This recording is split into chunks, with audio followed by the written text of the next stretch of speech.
Mungkin teman-teman sering menjumpai ketika teman-teman prospek di lapangan ada yang mengatakan seperti ini.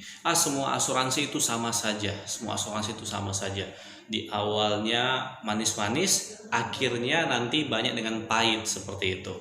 Nah, ketika saya mendengarkan akan setiap penjelasan seperti itu dari calon nasabah, biasanya saya menjawab dengan cara seperti ini. Maaf Bapak Ibu, tidak semua asuransi mungkin yang sama. Karena pengalaman saya ketika saya survei di lapangan, ketika nasabah mengikuti produk asuransi yang ditawarkan kepada beliau, kebanyakan 80% nasabah tidak mengerti secara persis atau secara betul akan program yang dia ikut. Nah, apalagi banyak nasabah yang diiming-imingi, menabung selama 5 tahun di tahun tertentu bisa menerima nilai tunai sekian puluh juta rupiah. Nah, berarti nasabahnya salah memahami mengikuti program dari awal.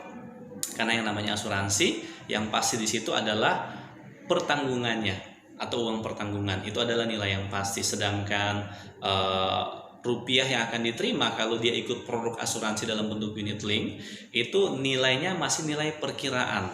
Nah, tapi sebaliknya ketika dia mengikuti program asuransi dan asuransinya adalah asuransi tradisional, maka seharusnya perkiraan nilai tunai yang akan diterima di kemudian hari adalah nilai tunai yang angkanya jauh lebih pasti dibandingkan dengan unit link seperti itu. Jadi yang pertama, kenapa banyak orang trauma dengan asuransi? Karena 80% survei yang saya lihat, banyak yang tidak mengerti secara betul akan produk yang dia ikut. Sebagai contoh misalkan, ada nasabah yang mengikuti program asuransi dari perusahaan, misalkan perusahaan lain contohnya. Nah, di asuransi itu misalkan penyakit kritis itu ada masa tunggu. Misalkan ikut bulan ini ada masa tunggu 3 bulan atau 90 hari kerja.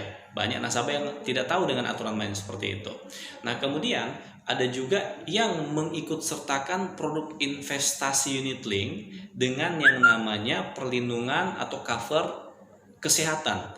Nah, sedangkan untuk biaya kesehatan untuk asuransi swasta itu sangat mahal sekali biayanya kalau dicampur dengan unit link. Kecuali mau ambil paket kesehatan yang hanya asuransi tradisional, biayanya lebih murah.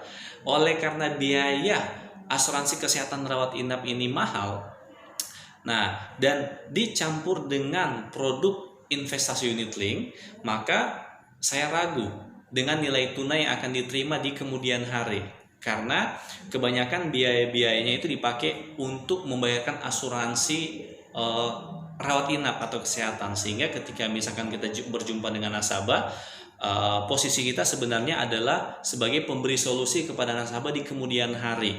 Sebagai contoh, jika nasabah sudah punya asuransi kesehatan, tawarkanlah atau jualah produk yang belum dimiliki oleh nasabah tersebut. Misalkan jika nasabah sudah punya produk kesehatan rawat inap, kita bisa menawarkan dengan produk proteksi penyakit kritis. Jika proteksi penyakit kritisnya nasabahnya juga sudah punya, kita bisa menawarkan dengan produk yang bisa memberikan nilai tunai lainnya.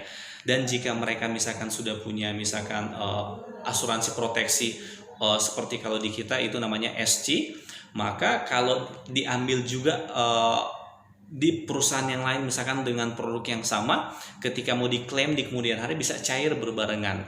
Tapi kalau misalkan dia punya asuransi kesehatan rawat inap dan sudah punya misalkan lebih dari satu, maka yang hanya bisa diklaim itu cuma satu saja seperti itu.